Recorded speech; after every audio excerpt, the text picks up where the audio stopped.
What Rural and Small Town Mission for the LCMS is all about is listening to the needs and responding to the needs of rural and small town congregations throughout the Synod.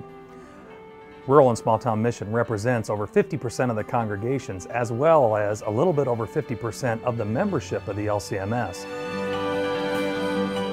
We find these places are shrinking in population, they're aging in population, they don't have the youth they once had. There's huge changes in their communities. Downtowns are going away, schools are shrinking, and so they're faced with all of these things.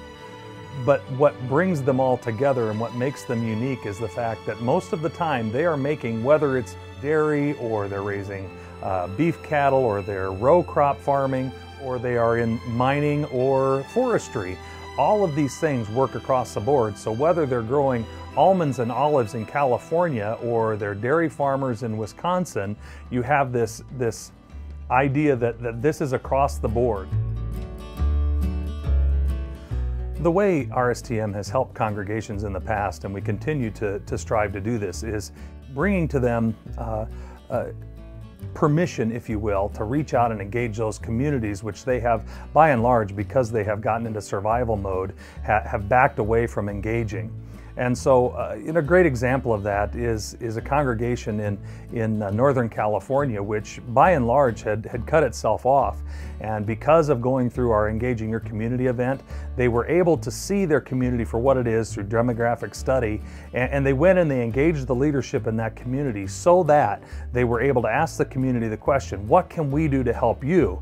And after receiving a laundry list of items that they could do, they were able to actually engage the community and do something in such a way that they became of value to the community. Monthly, we produce an e-newsletter, which is available on the web, and folks can actually get on our e-news mailing list, and we'll email that out to folks.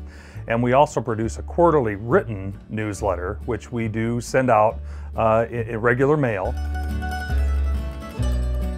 The other things we provide is we do a lot of resourcing through our Facebook page, which we bring a lot of upcoming events and things, make those available through our Facebook page. We have webinars coming up. They happen every month, and on topics such as everything from Christmas outreach to how to witness to your community to how to put together a governance plan. We also have Engaging Your Community events coming up, and they happen all over the Synod. And of course, annually we have our national conference, which happens in Kansas City, Missouri. Not too long ago, we had a young new pastor, contact us because he needed resources that he just wasn't able to produce for himself. And so we were able to access resources through our partnership in O&M, that we were able to provide this resource for him just because he called and asked. So you can call us and we'll access whatever resources we need to help congregations out. Probably the most memorable experience that I have had repeatedly, actually, as Director of Rural and Small Town Mission is just the true grit and determination of rural small town congregations and their members. These are folks who really do want to do the ministry that is happening out in rural small town places, but unfortunately, again, because of circumstance and the way things are working in society, they have found themselves stymied in how to do that. One of the greatest examples is sitting in an Engaging Your Community event, and I've got a lady who's 90+ years old, and she says, this is the way we were doing things back when we started this church, because she was there at that time, and she was determined that they were going to recapture that which once made them great.